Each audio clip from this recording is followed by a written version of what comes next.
ایک جماعتی بھائی دینی ادارے کے تعاون کے سلسلے میں تشریف لائے ہیں۔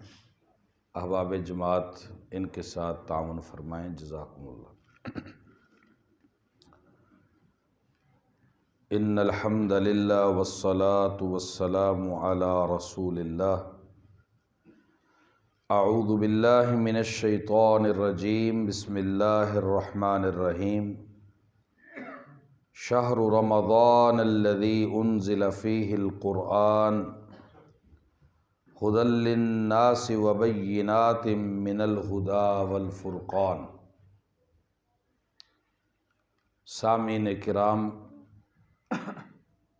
آج اللہ رب العزت کے فضل و احسان اور توفیق خاص سے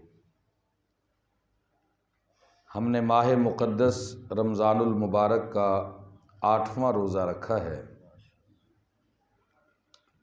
اللہ جل شانہ ہمارے صیام و قیام، ہماری حسنات اپنی بارگاہ میں قبول فرمائے۔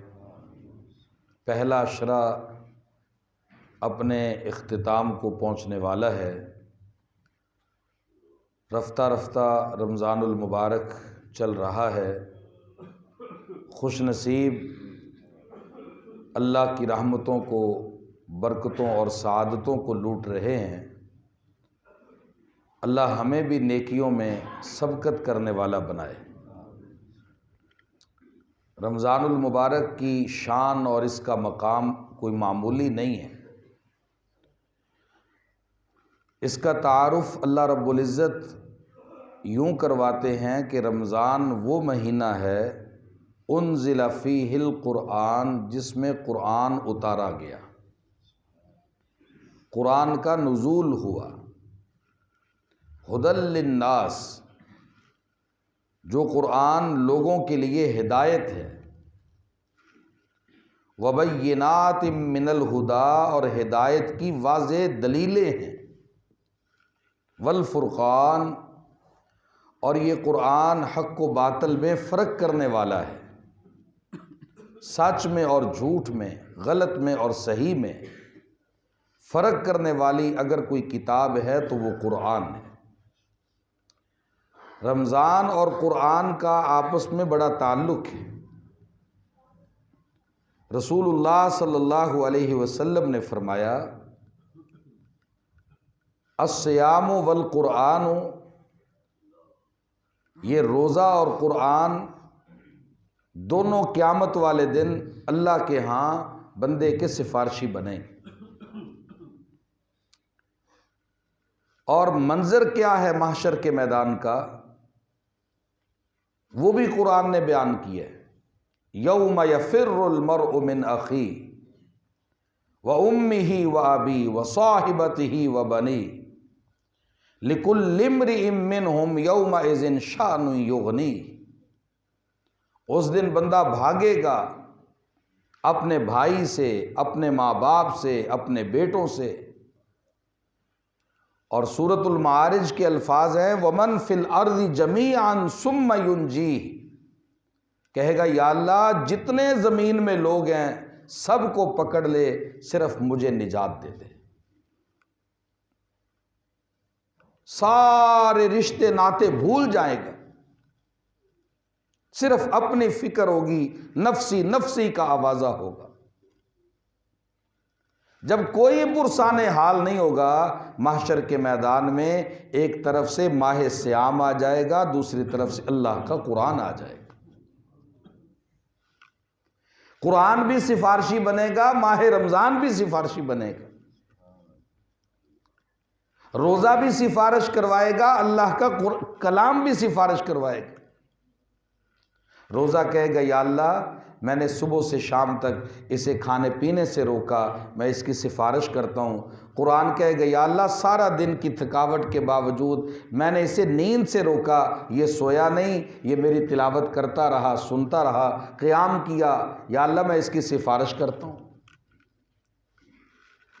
کتنا گہرا تعلق ہے کہ رسول اللہ صلی اللہ علیہ وسلم رمضان المبارک میں حضرت جبریل علیہ السلام آپ کے پاس آتے، صاحب قرآن لانے والے اللہ کے روح الامین جبریل کے ساتھ قرآن کا دور فرمایا کرتے تھے۔ ہر رمضان میں قرآن کا دور ہو رہا ہے، حضرت جبریل سناتے، پیارے نبی سنتے، پیارے نبی سناتے، حضرت جبریل سنتے۔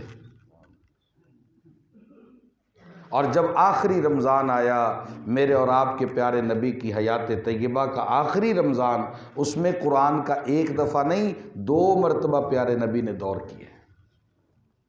علماء نے لکھا ہے کہ رمضان المبارک میں کم از کم ہر مسلمان کو جو قرآن پڑھنا جانتا ہے کم از کم ایک دفعہ تو تلاوت مکمل کرنی چاہیے، ایک منزل، ایک بار تو قرآن پاک کو پورا پڑھنا چاہیے۔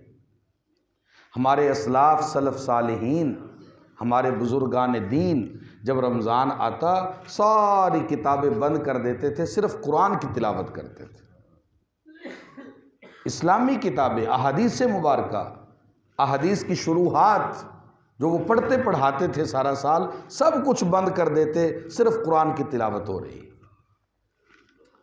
اور یہ اللہ کا وہ پاک کلام ہے کہ جو اللہ نے رمضان المبارک میں اتارا، رمضان المبارک میں اس کا دور ہو رہا ہے۔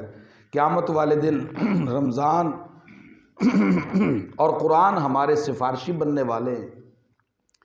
ایسی مقدس کتاب، ایسا اللہ کا پاک کلام کہ رسول اللہ صلی اللہ علیہ وسلم نے فرمایا ایک ایک حرف پہ 10 نیکیاں ہیں۔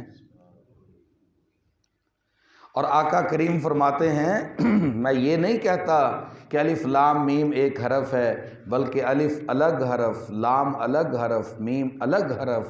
کوئی الف لام میم پڑھتا ہے، اللہ اسے 10 نہیں 30 نیکیاں عطا فرمائے۔ ہے کوئی دنیا کی ایسی کتاب؟ ہے کوئی ایسا کلام؟ ایک ایک حرف پہ 10 نیکیاں۔ قرآن قیامت والے دن ہمارا سفارشی بننے والا ہے۔ یہ سورۃ الملک سفارش کرے گی، قرآن اللہ کے سامنے سفارشی بن کے کھڑا ہو جائے گا۔ قرآن کہے گا یا اللہ اس کی میری تلاوت کرنے والے کو عزت کا لباس پہنا دے۔ اللہ قرآن کی تلاوت کرنے والے کو عزت کا لباس پہنائیں گے۔ جن کے بچے قرآن کے حافظ ہوں گے، اللہ والدین کو ایسے تاج پہنائیں گے جن کی روشنی سورج اور چاند سے بھی زیادہ ہو۔ یہ ساری عظمتیں، یہ ساری برکتیں قرآن کے ساتھ جڑی ہوئی ہیں۔ رمضان المبارک آئے، جیسے ہمارے اسلاف کرتے تھے، باقی ساری کتابیں بند، قرآن کی تلاوت ہو رہی ہے۔ ہمیں بھی چاہیے ہم ساری مصروفیات ختم کر دیں۔ آج کل کیڑی مصروفیت ہے؟ سارے تو وڈی موبائل دیکھنا، موبائل پہ وقت ضائع کرنا۔ میں نوجوانوں سے کہتا ہوں موبائل کو بند کر دو اور قرآن کھول لو۔ فیس بک، یہ بک بند کرو، فیس بک بند کرو۔ یہ جو بک اللہ نے بھیجی ہے ذالک الکتاب لا ریب فیہ، اسے بھی کھول لو۔ کم از کم ایک دفعہ تو مکمل کرو تلاوت اس کی۔ قرآن پاک کی فضیلتیں اور اس کی عظمتیں اور اس کی برکتیں کیا کہنے۔ جس رات میں قرآن آیا ہے، انا انزلناہ فی لیلۃ القدر وما ادراک ما لیلۃ القدر لیلۃ القدر خیر من الف شہر۔ فرمایا جس رات میں یہ قرآن اتارا گیا ہے، اس ایک رات کی عبادت 1000 مہینوں سے بہتر ہے۔ اللہ مجھے اور آپ کو اس قرآن سے تعلق کو مضبوط بنانے کی توفیق عطا فرمائے، اسے پڑھنے والا بنائے، اس پہ عمل کرنے والا بنائے۔ اللہ اسے سمجھنے کی توفیق دے تاکہ قیامت والے دن یہ ہمارا سفارشی بنے، ہم اس کی سفارش کے حقدار ٹھہریں۔ وآخر دعوانا ان الحمد للہ رب العالمین۔